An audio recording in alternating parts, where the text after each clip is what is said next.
Coming up on this episode. You may be a triple threat, or a double threat. You may be all three. Oh, I'm a bit of a control freak. I'm a bit of a perfectionist, and I mean well. Well, guess what? You're going to find it incredibly difficult to delegate, and your team are going to find it very frustrating in being able to take anything on themselves in terms of true empowerment and ownership.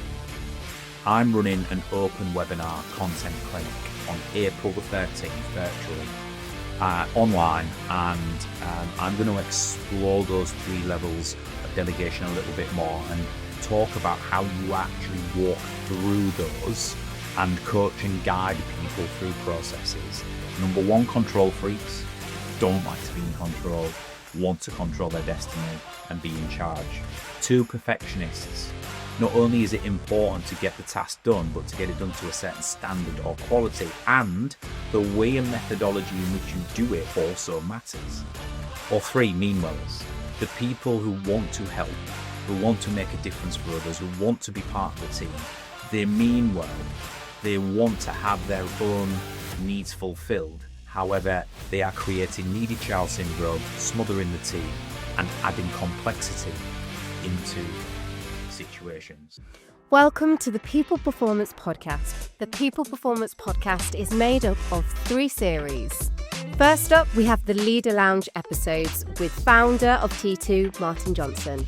Then we have the guest interview episodes. And finally, we have our performance episodes delivered by our very own T2 consultants. For now, sit back, tune in and enjoy the People Performance Podcast. So welcome back to the People Performance Podcast with me, Martin Johnson, and another Leader Lounge episode where I take 10 to 15 minutes to talk about a particular subject matter and just see if I can leave you to go away with some nuggets of insight or something to think about when it comes to this topic. Today, I'm going to talk about delegation. From a leadership perspective, I think this is one of the most crucial and poorly executed skill sets of a leader, and that's universally. We speak to so many teams and so many, I would say, top 2 tier leadership structures, so C-suite and heads of or directors of, and one of the challenges they face is that they're still doing too much of the do. They're still getting involved operationally or from an execution and project perspective. And they're therefore not being able to elevate themselves up to work on the business and do the more strategic, high-level things that they need to do. And it all boils down to delegation. It all boils down to the ability to say to the people in the pillars and structures below them, you can own that. That's yours. You deal with it. I don't need to be involved. Or keep me in the loop, but I am not going to do it. And you do not need my approval to be able to deal with situations, resolve problems, or see this to an outcome. Delegation as a definition is this: the entrusting of power and authority to others in order to take responsibility of tasks, activities, and objectives. So it's so essential for leaders to delegate in the workplace. And if leaders truly want to be strategic and focus on the business and not work within it, then they're going to have to delegate. Now, when you ask people the reasons as to why they don't delegate very well, they'll genuinely look external of themselves. And what I mean by that is they'll say, well, I don't have the competence underneath me. I don't trust the people underneath me. Or we don't have enough people. Or I don't have enough time. Or we're too busy. Or whatever it might be. And so I get a lot of, not excuses, but like examples of why delegation is difficult. The first port of call I always say to people is you got to look internally first, because in my experience, when I really dig into it, I would say in most cases, delegation is the challenge or is a challenge for them because of them, because of the way they're operating or their tendencies that is blocking their ability and confidence to delegate. And so when we look at this, there are 3 main reasons why most leaders struggle to delegate. So let's start with them. And if you're listening to this and you go, that's me, or that very much sounds like me, then just have a little think about what you can do about it and how you can make some changes to start empowering others and delegating more today. So the first type of leader we come across that struggles to delegate is the control freak. The control freak. We do a lot of testing here at T2 and a lot of profiling, and when a profile comes back to us, we can almost tell the control freaks, the people who absolutely feel really comfortable when they're in control and when they control their environment, and who also feel incredibly anxious and worried when they're not in control. And so control freaks struggle to delegate because the thought of somebody else being in control of an outcome that they are responsible for ultimately frightens the life out of them. So to be closer to it and have some grip on it, they will struggle to fully delegate to others. They will be involved. They will have their hand on the tiller, and that sometimes can inhibit others' ability to step up, or it can smother team members who are desperately trying to get some empowerment and run with certain things. I'm probably a little bit in this bracket as a leader myself. If there's one of the three that I probably would make me struggle to delegate and stay away, it's probably the control freak in me, that I fully believe in my own personal power and ability, so much so that I want to tend to do everything myself or be in control of everything myself. It's not good for the team. It's not good for you because you become overwhelmed and busy. But if this sounds very much like you, the fear of a lack of control and the need to be in control, you need to really step back and have a look at how this is affecting your ability to delegate. The second type of leader, or reason why leaders struggle to delegate, is the perfectionists. The perfectionists. So unlike the control freaks who just want to be in control and be in charge and control their own destiny, the perfectionist has a slightly different angle. What they fear is if they delegate, it won't be done to the standards that they require or that they want to achieve. Because accuracy and perfection and standards is so important to them, not only completing a task to an outcome is enough. It has to be done to a certain standard or in a certain way. And this, you're an ultimate perfectionist when it's not just about the outcome being achieved to a standard. It's the way in which you do it, which also counts. The process, the inputs. Then definitely you're a perfectionist. I see some leaders where other people have delivered something and the outcome has been delivered, but they start unpicking the way in which they went about it. And I sort of think, well, if the right outcome's been achieved, who cares if that person did it in a different way to you? Well, the perfectionist cares, right? Because every part of the journey matters to them. So perfectionists and people who have a high attention to quality standards and the ways and methodologies in which you do things, they struggle to delegate because if they sort of think to themselves, if I do it, it will be done properly and to the standard that I require. Again, like the control freaks, that's not good because that will absolutely fill your bucket. You will become much more operational and consumed and in the weeds of things that you don't need to be in. The third reason leaders will struggle to delegate is what I call the mean wellers. The mean wellers. Now, let me explain what this is. It's those leaders who mean well, but they are getting in the way. You want to be helpful. There's a very humanistic reason behind the mean wellers. Usually when we profile the leaders in this bracket, they are very humanistic. They have specific unconscious motivators to be needed and appreciated and make a difference and be involved. They want to help and coach people. And they want to be useful and have purpose in the team. So they mean well, but they're getting in the way. If you're going to delegate something to someone or a team, you can't then justify being overly involved by I'm helping or you need me, right? Because sometimes, again, we smother the individual who wants the ownership, who wants to run with this, or we add complexity into the situation. We add too many voices, too many opinions, And what we then create in the people around us is they stop taking accountability and ownership. In fact, they can become devoid of accountability because they think, well, you're going to do it all anyway. I'll just offload every decision and I'll just take your steer. So you end up creating more work for yourself. And what Meanwellers also do is they create needy child syndrome in the team. So they almost, it plays to their personalities. Like, you need me, you want me, you need to check with me all the time. And so when the entire team are checking every decision and asking for clarity and direction on every little thing, yes, it might suit your personality and your motivations and give you fulfillment, but you are making a rod for your own back, and it is not sustainable.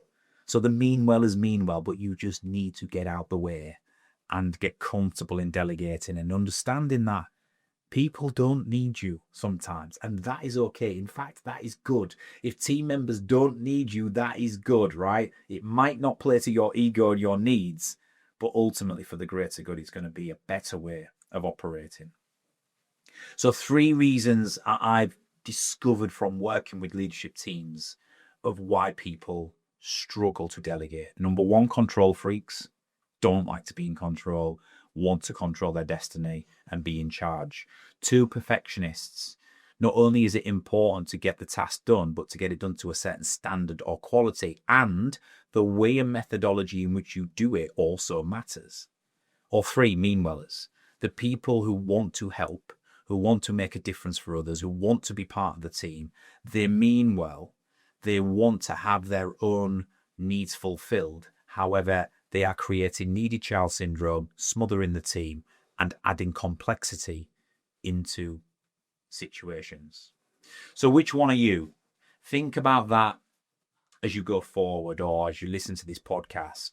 I openly acknowledged I'm a little bit of a control freak, if any, but you out there might resonate more with being a perfectionist or a meanweller. And there are those rare occasions where you may be a triple threat, or a double threat. You may be all 3. Oh, I'm a bit of a control freak, I'm a bit of a perfectionist, and I mean well. Well, guess what? You're going to find it incredibly difficult to delegate, and your team are going to find it very frustrating in being able to take anything on themselves in terms of true empowerment and ownership. Here at T2, we run a workshop called the Delegation Dilemma, and it talks about these 3 types of leaders who struggle, but we also go into detail around, in order to delegate effectively, even if you get over the fact that you might be a control freak, a perfectionist, or a meanweller, you've got to understand that there's 3 types of delegation. Yes, there is 3 different levels of delegation. And so understanding what those different levels of delegation are and understanding which one you are giving in any given time is incredibly important to understand. And this is why, people rise into leadership positions without any training or development or understanding of how to delegate and how to go through a process of delegation with team members. What I'm going to do to finish this Leader Lounge episode is just talk you quickly through the 3 levels of delegation, and then we'll finish it up. And I am running a content clinic on this in April, which I'll touch upon at the end. So if you want to deep dive and hear more about this model of the 3 levels of delegation, you can join our content clinic in April. Level 1, execute. So this level of delegation is where it's a directive form of delegation. And you might go, really? How do you delegate something and direct at the same time? Well, easy. The directive form of delegation, i.e. execute level 1, is where I say, this is the outcome I want you to achieve. This is the way I want you to achieve it. I am just merely delegating the process of getting that done to you. That is absolutely fine. As long as the recipient understanding is clear on that, and I'm very clear, then that will get done. So that might be, I want you to execute the payroll on the 31st of the month using this system and doing it in this way. I'm just delegating the actual process of execution to you. So there's no empowerment with this delegation. You're delegating the task to be done by a certain time in a certain way. And a lot of delegated tasks and activities come under level 1, execute. Yes, I don't get the freedom and the empowerment at this moment, but I'm clear on what I need to do, by when, and in what way. Level 2, enable. Okay, so this is where I say, this is the outcome I want to achieve. How you do it is up to you. So there's a slight bit more empowerment with level 2 enable, because I'm saying to you, I don't really care how you do it. Be creative with the process or the input, but this is what it's got to look like at the end. And if you can give a time frame as well, even better. So enable just starts to give you an extra bit of autonomy and empowerment and input into the way or the methodology that a task or activity is achieved. And finally, level 3, empower. So this is the ultimate trusting form of delegation, and it's where a lot of people develop and grow under leaders who give empowerment. So level 3 empower is, you know what we're trying to achieve as a business or a team. This is the flag on the hill. This is the end game. I'm giving you autonomy to go away and think of outcomes we need to achieve and goals and milestones and targets, and find ways of delivering them to advance us forward to our mission. So very much functionally in an organization, senior leaders should be giving level 3 empowerment to heads of and department heads and functional leads, where you say, look, if you are in marketing, you know our growth targets, you know where we want to be in 3 years. I am empowering you to come up with a strategy and outcomes and plans to deliver those outcomes to get us to that direction. And that really floats some people's boats when they are delegated authority to be able to come up with the outcomes and the plans to get there. But as long as they know where they are going, and it's to deliver the greater good. So it really is the ultimate form of empowerment. So 3 levels of delegation. Number 1, execute. This is what I want doing in this way by this time frame. Just go and do it. Number 2, enable. This is what I need doing, and this is the outcome I need. But how you get there and how you deliver the inputs to achieve that is up to you. And level 3, empower. You know where we are heading, the flag on the hill, the vision, the goals. You know the direction of the team or organization. I'm empowering you to come up with outcomes and goals and targets and milestones to get us to there. And you've got carte blanche and empowerment over the plan to execute as well. So you've got to be crystal clear on which level of delegation you give. And the reason is, and I'm going to finish with this now, is if you're not and you just say, right, you run with this, and then 2 weeks later you are wrestling back control because you are unhappy with the direction of travel or the lack of progress, 9 times out of 10, it's not their fault. It's because you haven't been crystal clear on the level of delegation and empowerment you are giving them in the first place, or you haven't been clear about the outcomes and the timelines, or where the empowerment sits. So as leaders, think about those 3 levels of delegation and start driving clarity to your team members of which level you are giving them. So there's no ambiguity, and so we're all singing off the same song sheet. Delegation is essential for leaders. Otherwise, you will be doing too much of the do while restricting the development of your team members. Not many people do it well, because by and large, when people rise to the top of organizations, they have an element of being a control freak, a perfectionist, or a mean weller. That gets in the way of being able to delegate. Not only that, if you do delegate, it starts to fall in because we are not clear on the level of delegation we are giving and the level of empowerment the recipient actually has. So for this short Leader Lounge episode, I want you to think about those 2 things. Think internally first. What are my personal blockers to delegation? Then look externally and say, am I being clear? Do I understand the different levels of delegation? And am I giving clarity to team members? And like I say, if you want to learn more about delegation and the model I've spoke about today in depth, I'm running an open webinar content clinic on April the 13th virtually online, and I'm going to explore those 3 levels of delegation a little bit more and talk about how you actually walk through those and coach and guide people through processes to maintain true delegation. So if you want to know more, get in touch with us. at help@trans2performance.com, and we can get you booked on. We'll also put the link to the content clinic in the comments on this video, so feel free to click on that and book your place today. Other than that, I'll leave us there. Hopefully that's food for thought, and I'll be back shortly with another People Performance podcast soon. The People Performance Podcast, brought to you by T2.